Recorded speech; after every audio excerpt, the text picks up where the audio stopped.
So, hello everyone, and welcome to another expert session. Today, expert session number two. And today we welcome Rosie Bailey, CEO and co-founder of Nibble, an AI-powered negotiation tool transforming how brands optimize pricing and engage with customers. With a career spanning over 20 years in corporate finance, e-commerce, and strategy, Rosie brings a unique perspective on the intersection of technology, consumer behavior, and commercial outcomes. Since founding Nibble in 2019, she has led the company to become a pioneer force in AI-driven negotiation, Right. helping businesses enhance margins and customer satisfaction through automated pricing discussions. So, Rosie, I'd like to start our episode with a different question. So, you've been challenging Mr. Chris Voss, saying you can you should start a negotiation going first, and he's been typically saying that you should wait till the other person gives the first move. And why is that? Why you should go first when negotiating? So if you think about it, if let's say you're trying to get a certain salary, okay, let's say your salary, your ambition is $150,000, and that's what you want to get. If you start, and they've advertised the position at $120,000, right?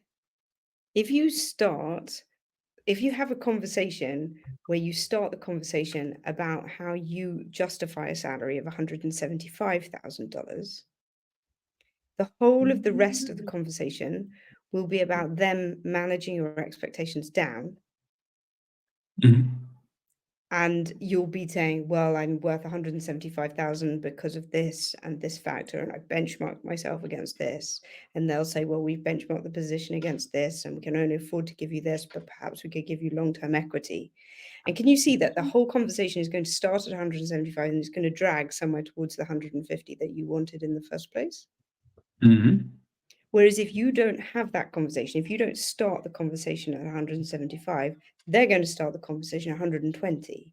And the whole of the rest of the conversations are going to be about trying to bring them back up towards your 150. And you're much less likely to hit 150 because you're going to spend all the time saying, I know you've advertised it at 120 and I saw the job app specification, but I think in this scenario you could go beyond. And funnily enough, there's like psychology behind it, that the more you repeat an anchor, the more it sticks in people's minds and it becomes the truth. And so as a result, what you want to do is you want to avoid repeating or justifying their anchor. Even if it's to say 120 is wrong, the more you repeat that number, the more it anchors in the mind. And if you don't believe me, there's a really great book by Dan Ariely called Predictably Irrational, about some of these sort of curious behavioral science outcomes. And he conducted an experiment where he said, here are two bottles of wine. Could you value them, to his students in his class? And they came up with values somewhere between, like, let's say $8 and $44, and, basically proved that nobody really knows how to value wine.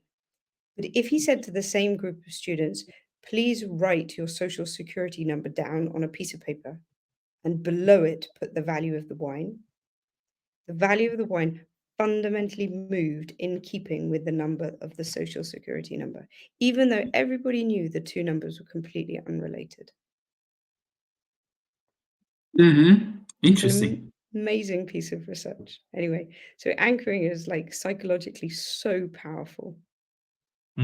So you're coming with negotiation, and this is something interesting, right? So in order to prepare for this session, of course, I use artificial intelligence nowadays, Perplexity or and whatnot, right? ChatGPT, because it helps me a lot. At first, the AI suggested that you're in the conversational commerce space, Hmm. which in a way you are. Yeah. But you're bringing a different perspective. You're bringing negotiation to the table. And there's a guy I follow. I love the way he thinks. Uh, Christopher Lockhead. He talks about being different, and he talks about um, not comparing yourself to what there is in the market, because otherwise you're toast. You're gonna be comparing yourself to, you're just gonna Like be Uber, reinforced. but not as many drivers, for Exactly. example. Exactly. Exactly. And you're going somewhere else. So instead of saying I'm the next generation conversational tool, whatever, you're talking about negotiation. And I would like to then ask you about that. How did you come with that how did you guys uh, find that perspective to to talk about, well, you're in the conversational commerce space, but you're talking about negotiation. What's the story there?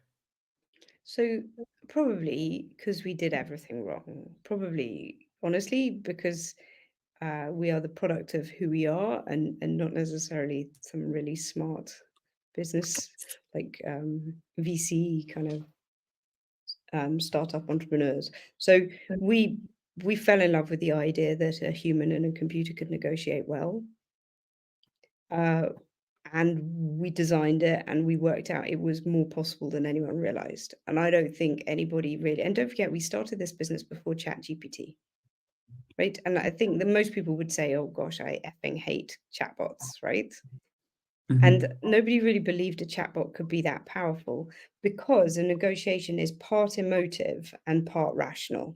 And we're all humans and we don't make our decisions on rational basis. Even when we're making business decisions or decisions on behalf of our companies, we are very emotional beings and we are very guided. Think about the biggest purchase you've ever made, like buying a car or a house. How many people, when they look around a new home, go, "Oh, wow, I think I can so picture us being really happy here." Like all of those emotive factors become so important to you. And I think when you have a chatbot negotiation, you might be surprised to know how emotionally relevant it needs to be, as well as rational. And I think all the people who'd gone before us to try and tackle this problem had thought about the maths, right? Let's say you're selling an insurance contract.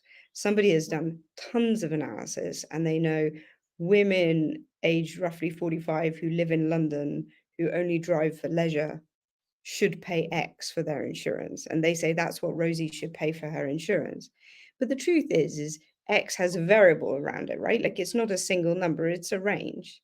And you might get me to pay the insurance by talking to me about that range rather than having me get the quote and think it's too expensive and go elsewhere for a not entirely rational reason. There's not usually one right number, there's usually a range. So coming back to your point, like how did we design it? Did we think that we were a conversational commerce tool? No, we thought we were a negotiation capability that could be applied in many different scenarios.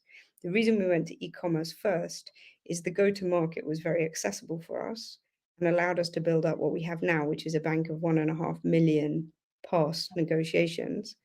And that experience, that data, those insights allow us to build something much more complex and much more powerful that we can still apply in e-commerce and be better and better. But we also increasingly seeing people ask for it to be used in procurement or sales. And if you can't picture that, think about somebody selling a mobile phone contract to a small business. That's the sort of sale that we can now handle using a sort of contract negotiation. Let's talk about how companies are then using, because you mentioned insurance companies. I think it makes sense. Telcos. I've had a horrible experience with a telco here from Denmark. Uh, Really pissed off. I can't think of another word of what they overcharged me, and I couldn't get that. I had to pay all the bill. They were wrong, so they could pay me back, and so that's a really. I was so upset, considering to cancel, but then all the hassle that you have to go through, when you cancel and then find a new provider. So insurance companies make sense. Telco companies make sense, but what are the use cases, and how do we use your technology? I find it fascinating. How do we use your technology to get a better deal? Let's put it this way, and for both sides, right? Should be. We aim to make it win-win. Yeah, that's the objective. So in e-commerce, it's a very simple swap. So in e-commerce, if a brand was considering using a discount, they can swap a 15% off voucher code for Nibble, and Nibble will negotiate a price. And the reason that may be advantageous is it may well be that there's very limited stock. And so you want to go to your VIP customers and say, would you like to get to the sale early? Or there may be unique pre-owned items. Or it may be that you want to treat some customers to something different. And so generally in e-commerce, what we find is people use it to manage margin, to avoid over discounting, and to understand what the market price. And I do believe in e-commerce, we're going to see a lot greater use of dynamic pricing. And I do think it's got some opportunity to do things like help you manage stock levels more dynamically and potentially help you not overorder things, and not waste things and throw it all to the sale. So that's sort of in e-commerce. In B2B, there's a slightly different spin on it. It's used exactly the same way, but what we find is many large companies are trying to sell via e-commerce, business to business, let's say machinery, spare parts, uh, networking equipment, routers and modems, those sorts of businesses. And if they sell to small customers, those small customers often phone up the customer service desk and say, oh, I'm ordering a little bit extra from you today, can I get a deal? And it's just so much easier to give those small customers the chance to self-serve. They prefer it, and you don't waste time with your. You normally have a very expert customer service team who can talk about the efficacy of the product and how you install it and so on and so forth. They really don't need to be negotiating and haggling deals. So that's sort of the second example, and then the third example is contract sales. So somebody trying to sell your broadband connection, your insurance contract, and that sort of thing, which can be done B2B or it can be done direct to consumer. So those are the sort of range of how it's utilized today. Very interesting. I think it's a very smart use case for let's say early sales, because you put a cap, right? That's what I understood. So 15% is the maximum discount that you would be willing to go, being a brand or a retailer, and then you would play with the margin, Yeah. the Yeah. customer, right? And you would see Hmm. what the customer was willing to offer. And people say, oh, well, can't you game it and get to the minimum price? And the answer is, for one brand, a clothing brand, we did a flash sale. We did 350,000 negotiations over the weekend, and not one got the minimum price. This isn't some decision tree. Do you know what I mean? Where there's one answer that gets you the minimum price. It really is like a human would in a negotiation. So if you seek to find compromise and you seek to behave in a very human-like way, they'll probably be quite generous with you on the deal on the table. If you seek to treat it like a bot and say $1, $1, Right. $1, final offer, Hmm. this is worth zero, then it just won't kind of play with you. It'll wait until you're ready to behave in a more kind of rational way. And funny Yeah. enough, that behavior happens a lot on our demos and very little in Mhm. real life, because in real life people don't have time. They want the item at a certain price. They don't have time to play stupid games. Yeah, and I think that's brilliant, brilliant observation, because I mean I think also the reputation that the brand has. So for example, if I'm known for being a discounter, and in the UK, I don't know, like people will try to game more the system. Do you have that sort of data Yeah, compared and to? and what people are afraid of is, if I've offered a negotiated discount once, will people expect it every time? And the truth is Mhm. many brands have got themselves onto a discounting drug, and they Mhm. discount, and it feels like, and many brands say to me, it feels like a race to the bottom. Mhm. And the advantage of this versus other discounts is there isn't an advertised percentage off. So you can vary that depending on your needs, right? So if you're overstocked and you need to clear the warehouse, you can make it more generous. But if this is a pre-season sale and you're trying to just promote engagement, you can make it a little bit less. So whilst discounting does feel like a slippery slope, if you're never going to discount, this is not the right choice for you. But if you're going to sometimes discount, this gives you tons more flexibility to not, frankly, teach your customers to expect a specific type of deal. Super interesting. I would like you perhaps to share some of the stuff um, that people don't ask in other podcasts or other conversations. So perhaps you have some data there. Perhaps, you know, I don't want to be taking the same route that everybody's talking about the future of AI and blah blah blah. Give me something that I haven't asked, or other people haven't asked, or maybe it's a bit of your demo, some piece of thought leadership there that you could share with us. That you know, don't want I to put you think in the spot, but no, just that's thinking. okay. It's a good question. I think the thing people don't ask very much is about the user experience and how somebody negotiating with Nibble really feels. And obviously, we don't know for sure, right? Because you're just chatting into the chatbot, right? You're typing from your computer from the safety of your home. But we know what you write, and we know how long you stay chatting to Nibble. We know how many times you revisit, and we know what proportion you agree and buy that item. And I think the one thing that has surprised me more than anything is how much people share and how much people engage on a emotional basis. So we talk a lot about AI in a very kind of rational, technical way, and you should ask lots of questions about how it works. And but what I find fascinating is how engaging it can be. And this is not unique to Nibble. It's something we've discovered at Nibble. People say something like, "Hey, I'm a student. I'm going to U of M in full. Can't you get me a better deal?" And Nibble goes, "Hey, go the Wolverines. I'm sure you'll love Michigan. Let's see if Mhm. what's the best we can get for you today." And they want to share and they want to be treated as a human, and in return they treat the bot as a human, even though they know it's a bot. There's no misunderstanding, but actually people enjoy that quality of interaction. I For sure. suppose Uh-huh. it's a bit like a really good computer game. Do you know what I mean? It's Mhm. or it's like I've got kids. I read them stories and have done since they were tiny about dragons and giants. And at no point did I have to ever have to say, you do understand that dragons don't exist.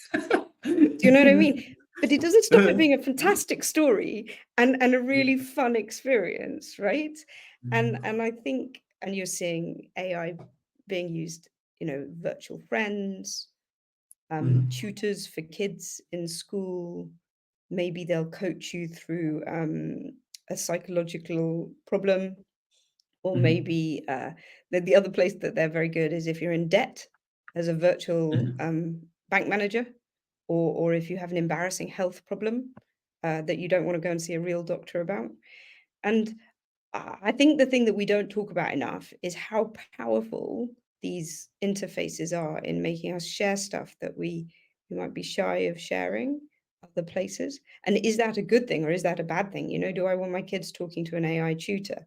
Well, I'm torn on that, like they might be very effective, but I don't want my kids to grow up with only virtual AI friends. And then Mhm. who's programming it? And are they going to say the right thing every time?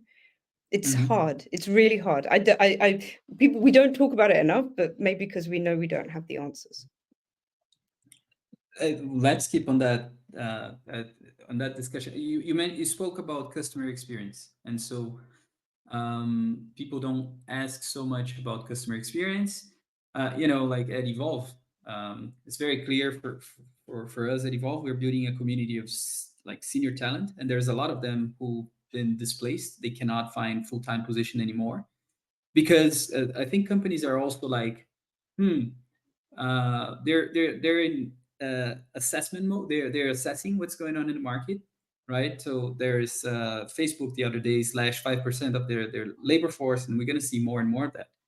Uh, but they have experience and they have knowledge, senior talent, and companies they need acceleration. Business never stops. So our thesis is that there's the future work is going to be um, um, um, we're going to need fractional talent and we're going to need portfolio professionals, right? So people with experience. And so we want to build a world with Evolve where we're connecting these two worlds. So I'm curious, like when you see Nibel, the technology that you guys are building.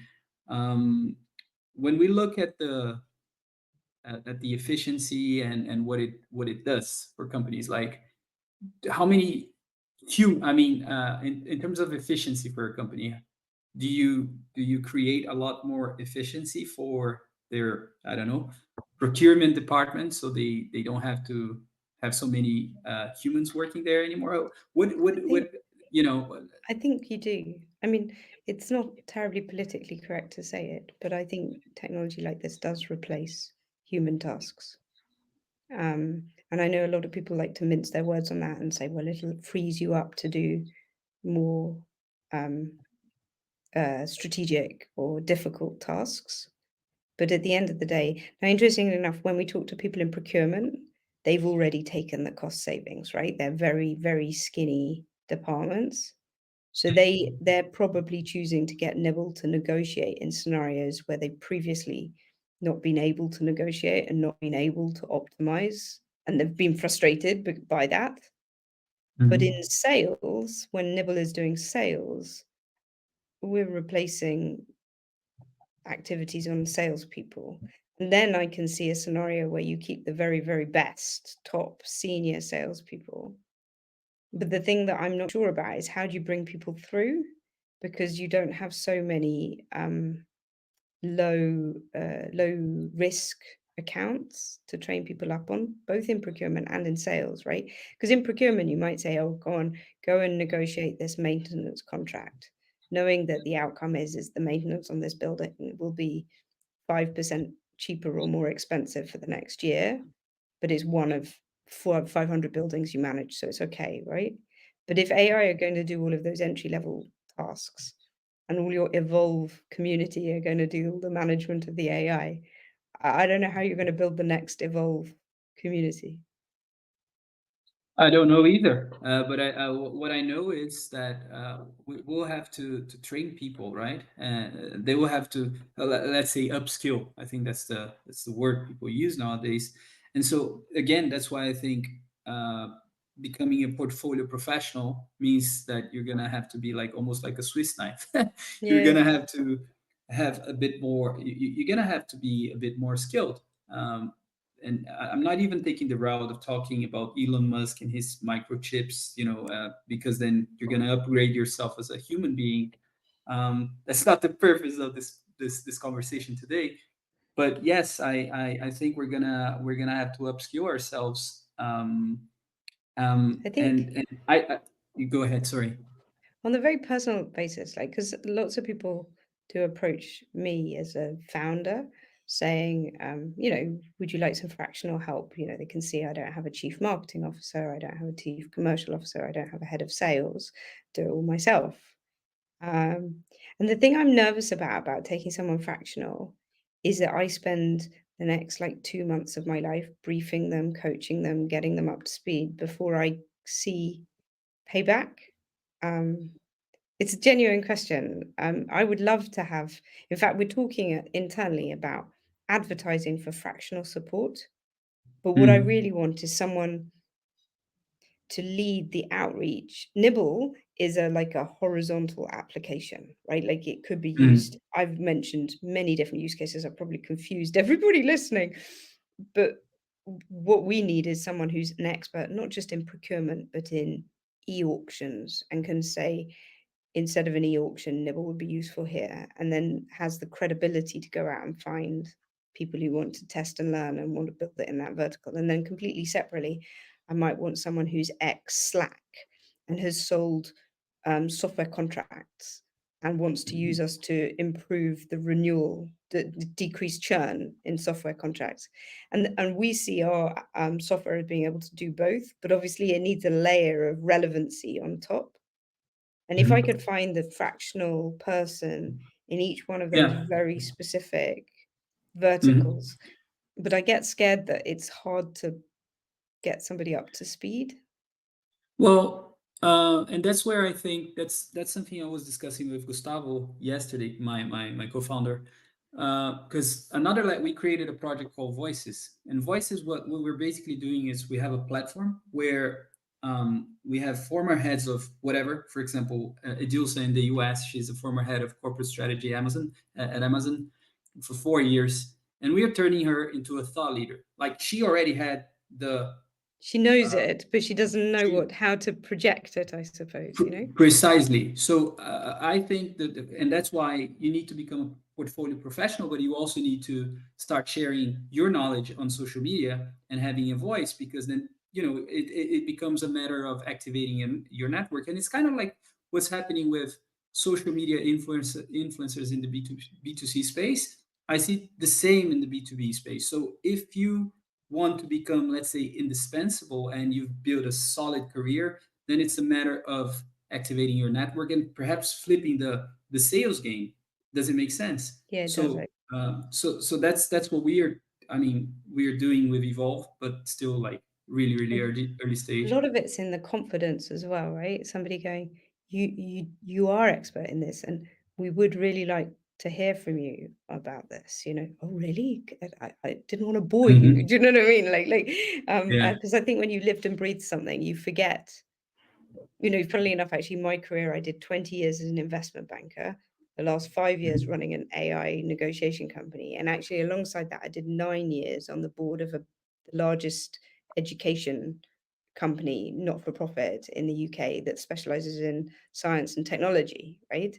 So I have this sort of education pillar, and then this finance pillar, and then this AI pillar. And actually, one of the things that I get most excited about is when they cross over, because I know Mhm. that's Mhm. unique, you know. I get Yeah. that Yeah. is something I can bring, right? Because I don't think Mhm. anyone's got that sort of balance, if that makes sense. Mhm.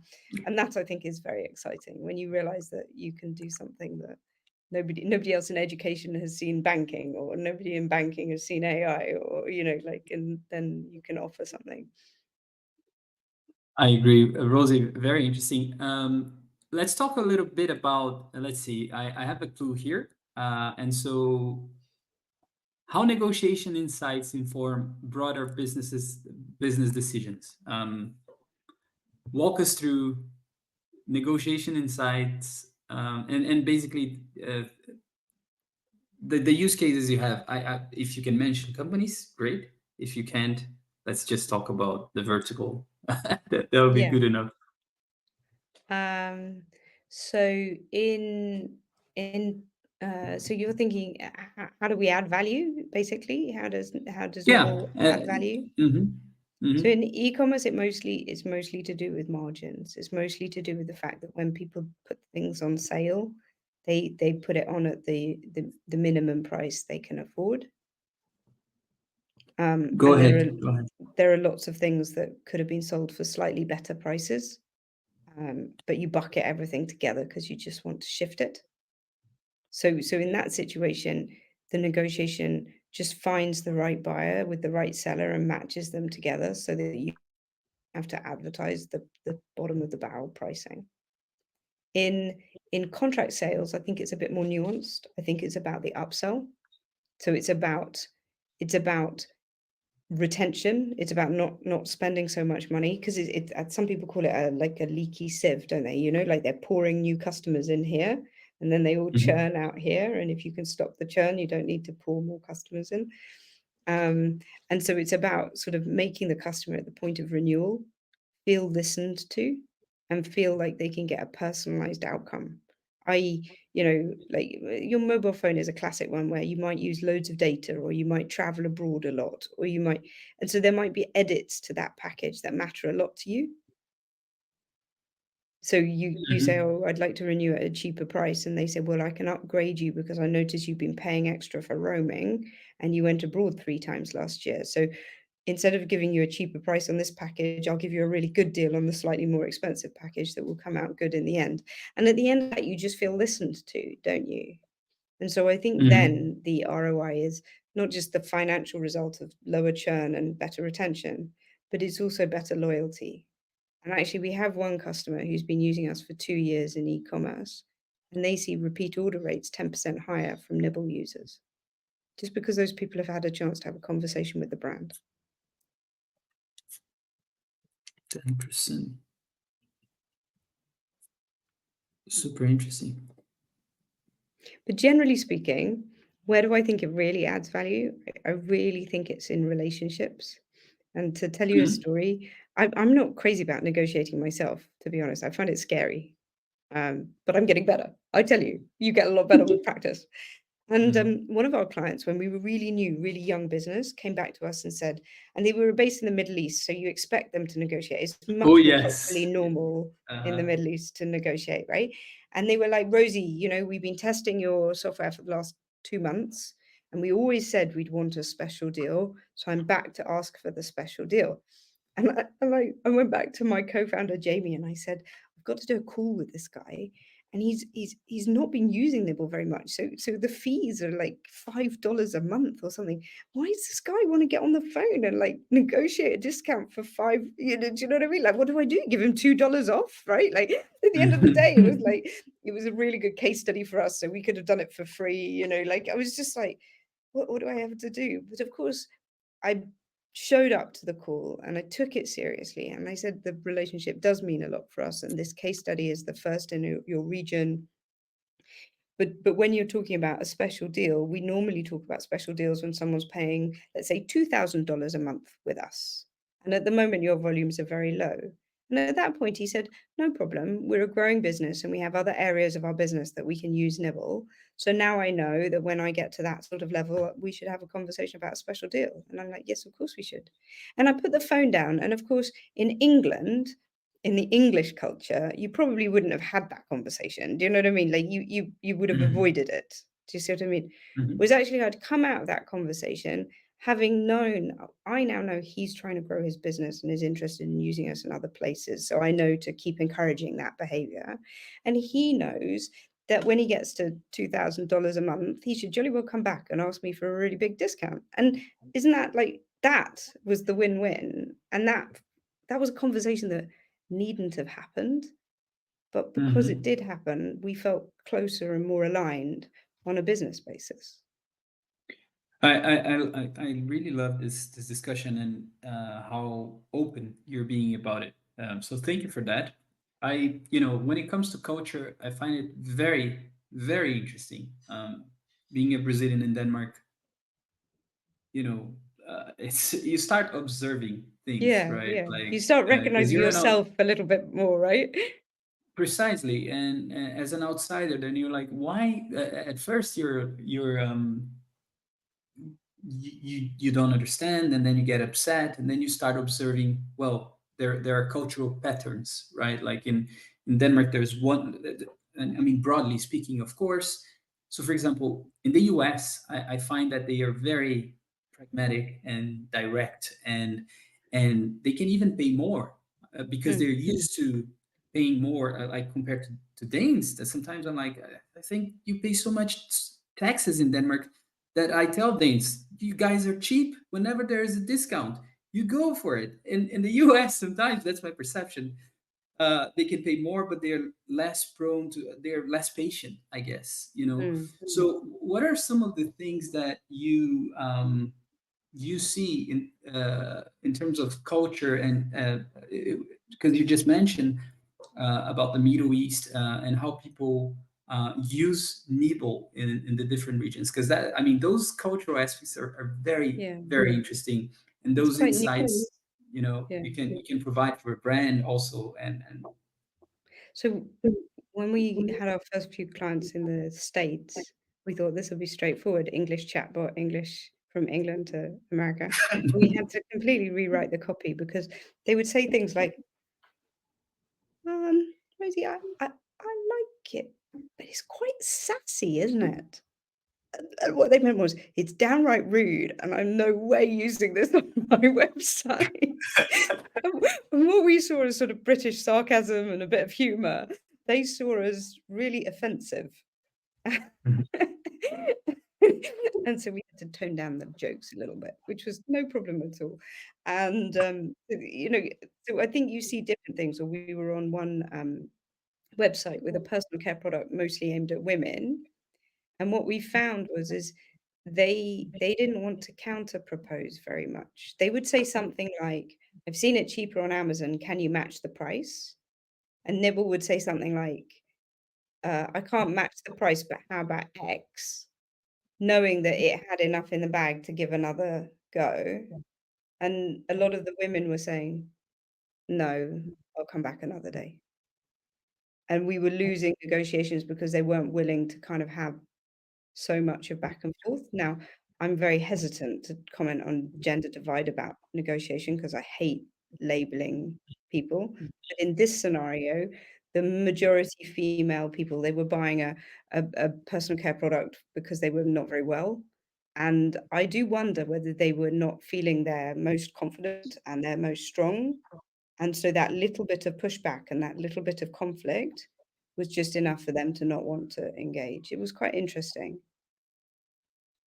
Any other aspects that you've noticed? So you mentioned Middle East. Do you have customers? Where do you have In your India, customers at? people Of like course, it. India, they yeah. just they try pretty hard in India. It's the opposite extreme, right? Like the Indian consumer is used to negotiating a lot.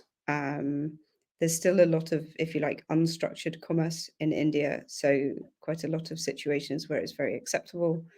And so a lot of our Indian clients have seen huge uptick in conversion by just letting people have a conversation.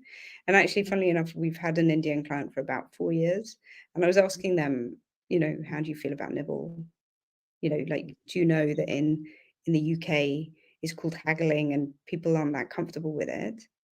And she was a small business owner, and she said to me, "But Rosie, if they didn't negotiate with me when they bought, how would I know what their preferences were?" Mhm. Just completely the opposite, right? Like, I Mhm. need I need this conversation, otherwise how would I understand them? Mhm. Yeah, I heard this. I mean, we have members from Turkey, and it's the same. They want to negotiate. It's super They funny. want to find out about you, they want to understand Mhm. you, right? It's part of Um, the culture, right?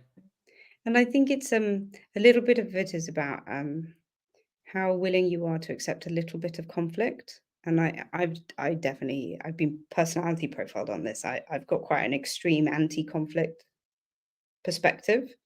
um, Mhm. which by the way comes out like when you just give in on the unimportant things, and then when something's important you just dig in and you don't give any ground. It's like it's funny kind of, when you see yourself doing it, you're like, oh.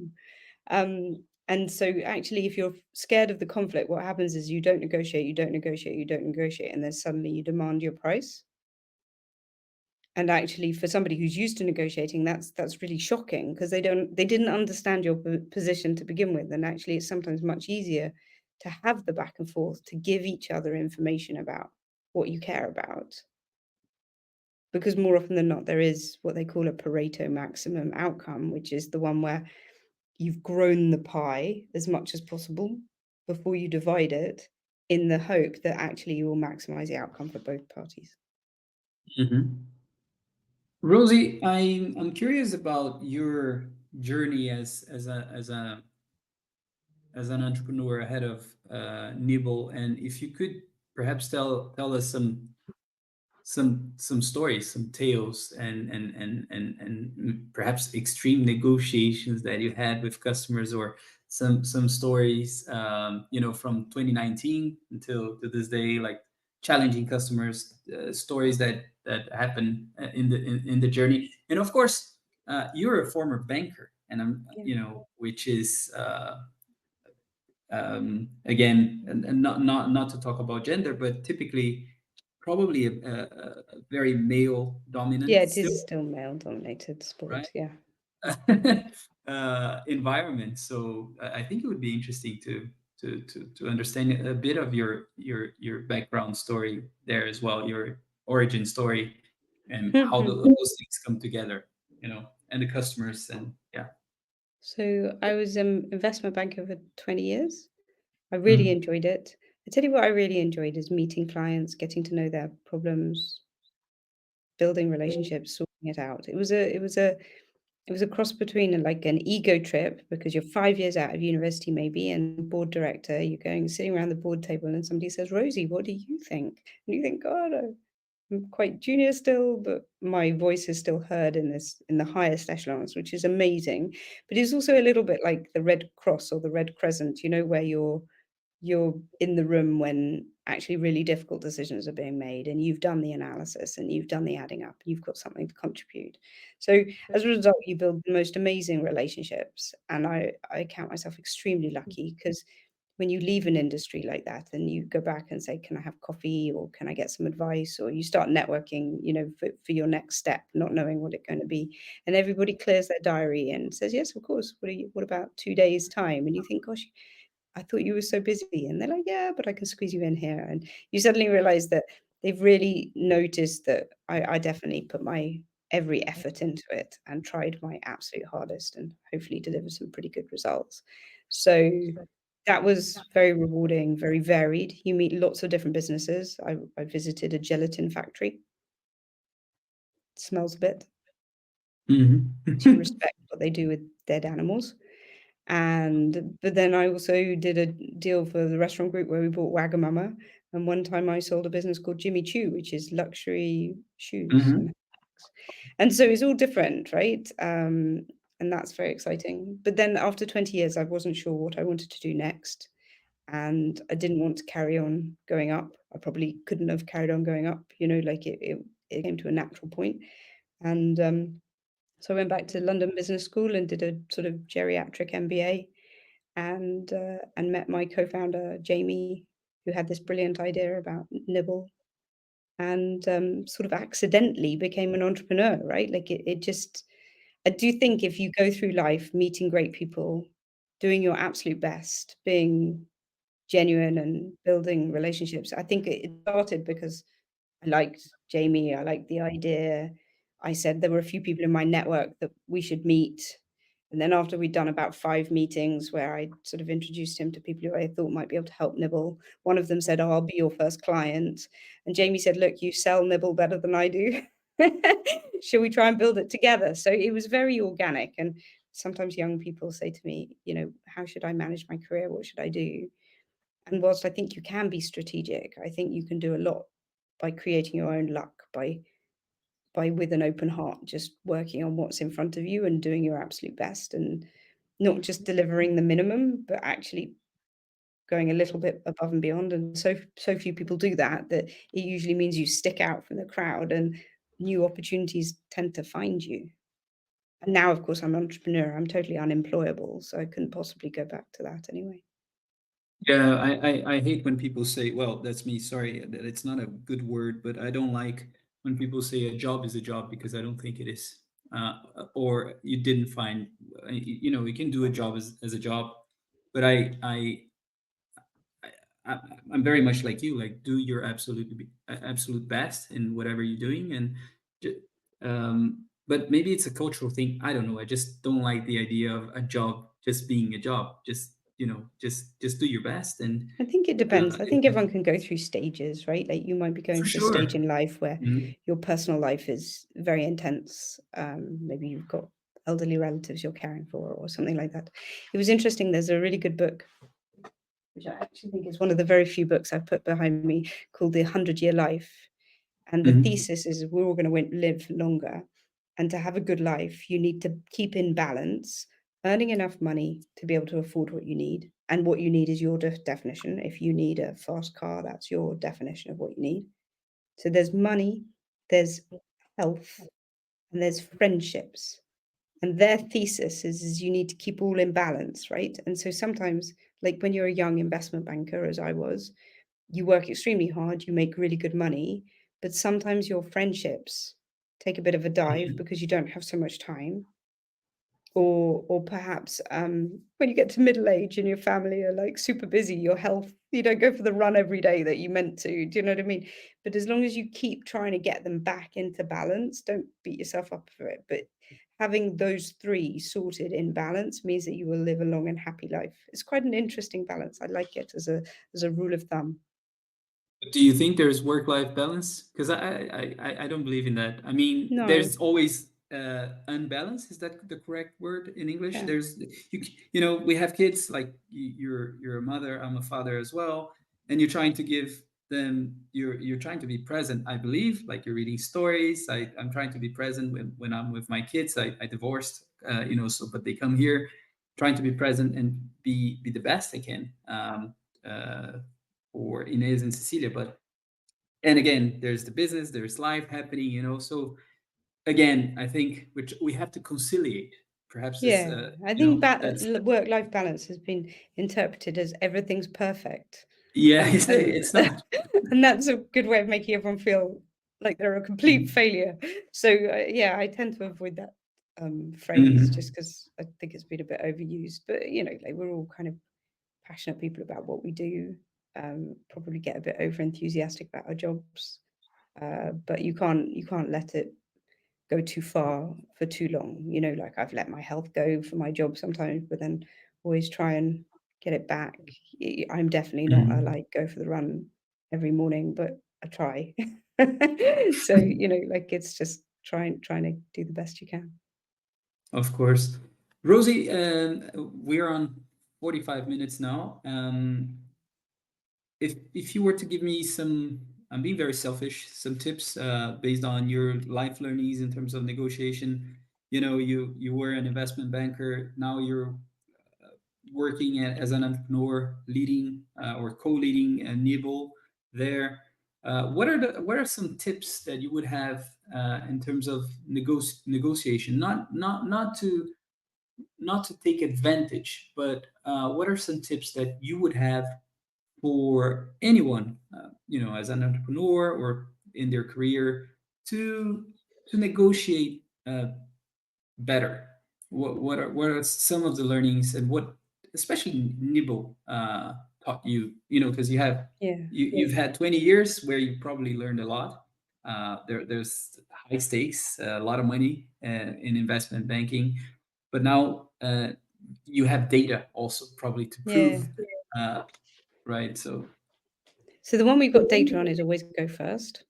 So that improved conversion by 40% when we switched from letting you go first to Nibble going first. It improved conversion by 40%.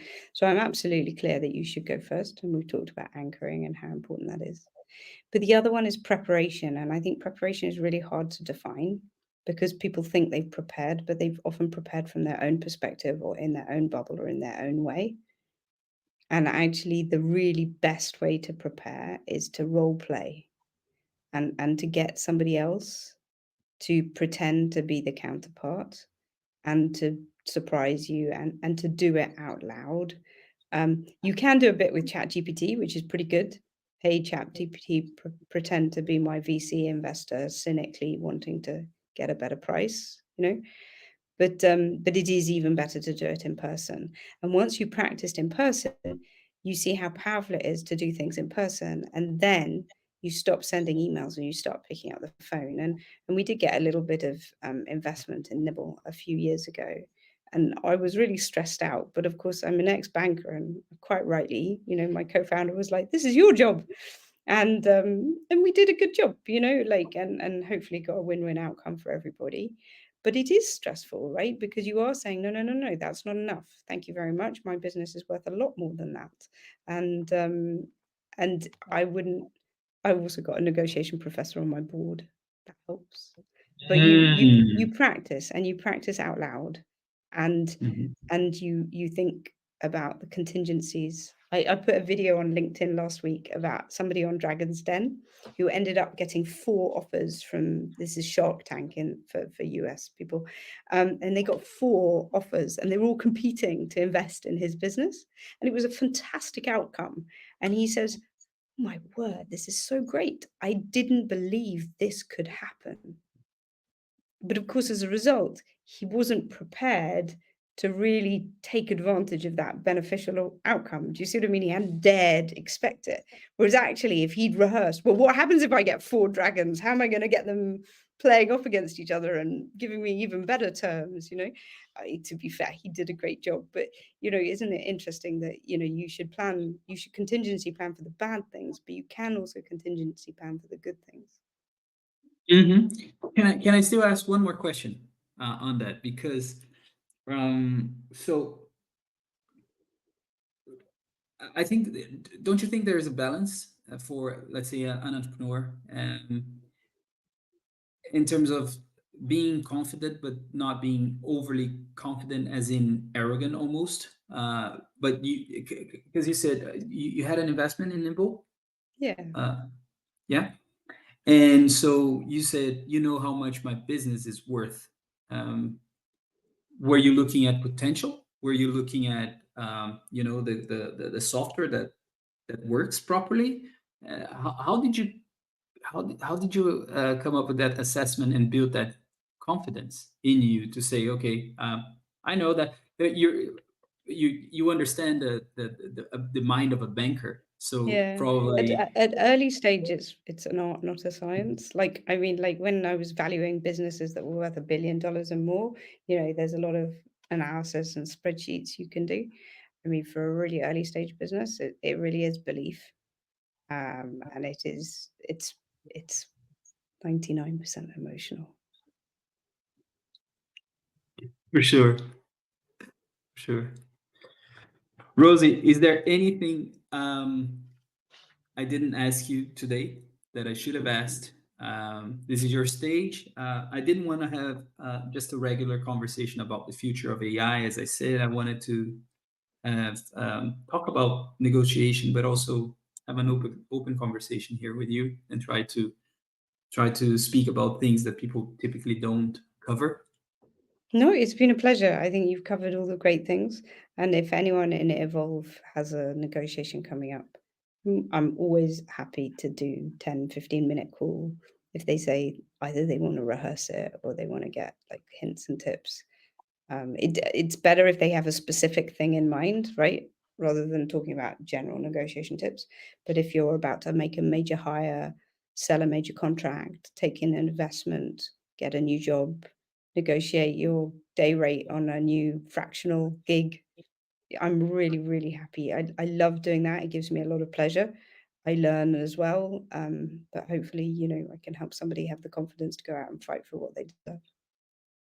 Brilliant. Thanks very much. What's the best way to find you? I mean, for people within the community, we're there. We have the platform. I'll show you in a bit. But anyone who's watching this on YouTube, I'm pretty active on LinkedIn, so if you look for Rosie mhm. Bailey at Nibble Technologies, that's probably the easiest way I answer all my own DMs. Brilliant. Rosie, it's been a pleasure. Thank you very much. All right, thank you so much, Carlos. Thanks.